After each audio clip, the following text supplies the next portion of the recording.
नमस्कार दोस्तों, serial barrister बाबू का रिव्यू लेकर हम फिर हाजिर हुए हैं।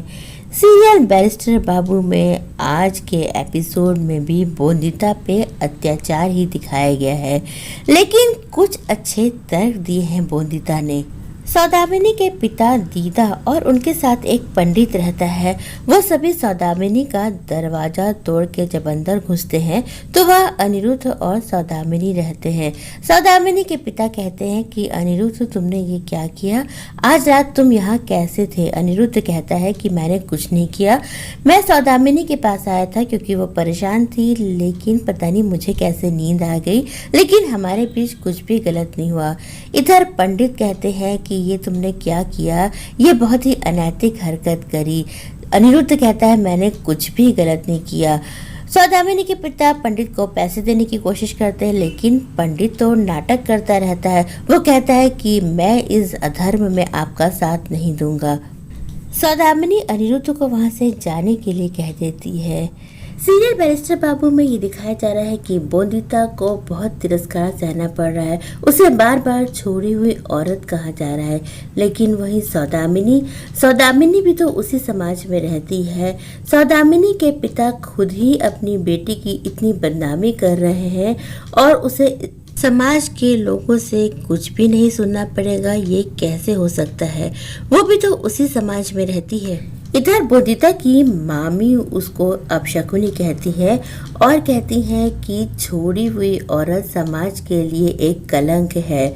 बोंदिता तर्क करती है और कहती है कि अगर छोड़ी हुई औरत अपशकुनी है तो पति बाबू भी तो छोड़े हुए आदमी है। मैं वहां से आ गई तो पति बाबू को भी तो एकाकी जिंदगी जीनी पड़ेगी, वो भी तो छोड़े हुए आदमी है, तो क्या वो भी समाज के लिए एक अपशकुन है? बोंदिता का ये तर्क वाकई काबिले तारीफ है। बोंदिता की मामी उससे कहती है कि आदमी चाहे कीचड़ में लौट जाए तो भी उसके ऊपर कोई दाग नहीं आता। बोंदिता के सामने एक नींबू रखा रहता है। नींबू को अपने हाथ में लेके बोंदिता याद करती है कि एक बार पति बाबू के सिर में दर्द हो रहा था, तो बोंदिता उनसे कहती है कि आप अपने मुंह में नींबू का रस डाल लीजिए। नींबू का रस डालते ही अनिरुद्ध को बहुत खट्टा लगता है। बोंदिता कहती है कि आपको भी नींबू खट्टा लगा, तो अनिरुद्ध उसे समझाता है कि नींबू तो सभी को खट्टा लगता है, नींबू का रस थोड़ी भेदभाव करता है कि ये औरतों को खट्टा और आदमियों को मीठा लगेगा, और आगे तुमसे कभी भी कोई औरत और आदमी को लेके भेदभाव की बात करे तो तुम इसी तरह से लोगों को समझाना। इधर अनिरुद्ध भी यही बातें याद करता रहता है। उसे भी बोंदिता की याद आती है। तभी वहाँ बिहारी आ जाता है और उसे बताता है कि सौदामिनी के पिता पंचायत के लोगों को लेकर आए हैं। पंचायत के लोग अनिरुद्ध पे आरोप लगाते हैं कि उसने कल रात सौदामिनी के साथ उसके कमरे में बिताई है और अब उसे सौदामिनी से शादी करनी पड़ेगी। अनिरुद्ध इस बात से इनकार कर देता है। अनिरुद्ध कहता है कि मैंने कुछ भी गलत नहीं किया और इसलिए मैं सौदामिनी से शादी करने के लिए हरगिज तैयार नहीं हूँ, लेकिन पंचायत के लोग उस पर दबाव डालने लगते हैं।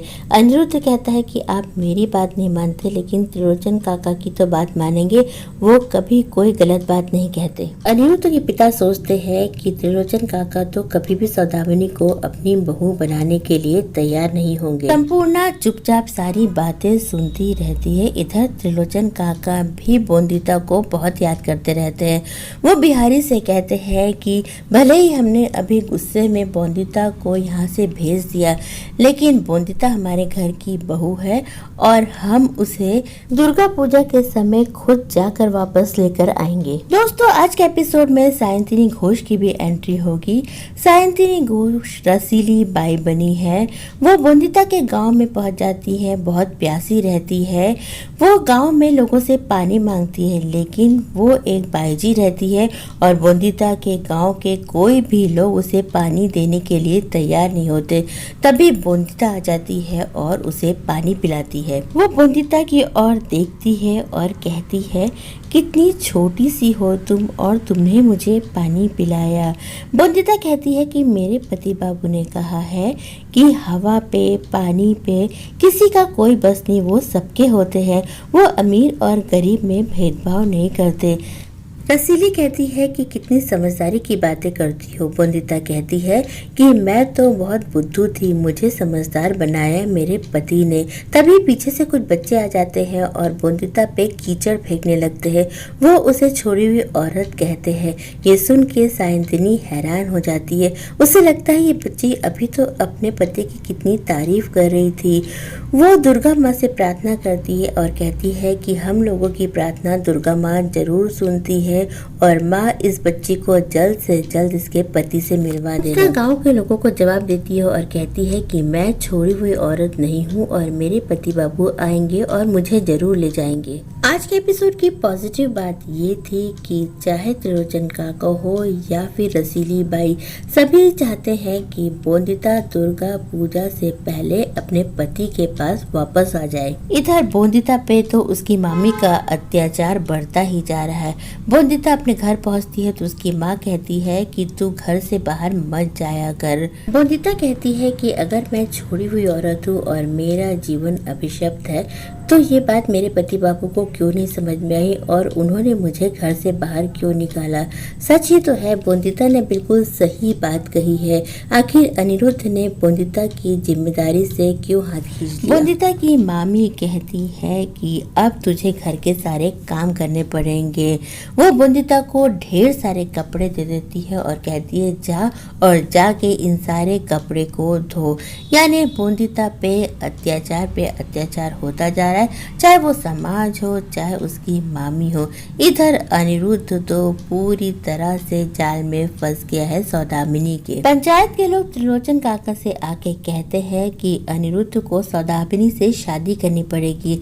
त्रिलोचन काका बोलते हैं कि अनिरुद्ध की शादी हो चुकी है और हमारी बहू बोंदिता ही है, कोई और हमारी बहू नहीं बन सकती है। लेकिन पंचायत के लोग त्रिलोचन काका को बताते हैं कि कल रात अनिरुद्ध और सौदामिनी एक ही कमरे में थे। ये सुन के त्रिलोचन काका हैरान हो जाते हैं। दोस्तों, हम उम्मीद करते हैं कि मेकर्स दुर्गा पूजा के समय कुछ न कुछ पॉजिटिव जरूर दिखाएंगे और दुर्गा पूजा के समय सौदामिनी का सच अनिरुद्ध के सामने आएगा और वो अपनी बोंदिता को ढूंढने जरूर जाएगा। औरा को एक नया गेटअप दिया गया है जिसमें वो काफी प्यारी लग रही है। तो दोस्तों, ये था आज के एपिसोड में मेरा रिव्यू। आप अपने कमेंट बॉक्स में और अब बारी है उन लोगों के नाम जानने की जिन्होंने हमारे वीडियो पे सबसे पहले कमेंट किया और वो नाम है रेहान, काजल, सुष्मिता, सुप्रिया, उर्वशी, प्रीति और नेत्रा कैलाश। आप सभी को हमारे वीडियो पे सबसे पहले कमेंट करने के लिए बहुत बहुत धन्यवाद। बैरिस्टर बाबू के अगले एपिसोड का रिव्यू लेके हम फिर हाजिर होंगे। तब तक के लिए बाय।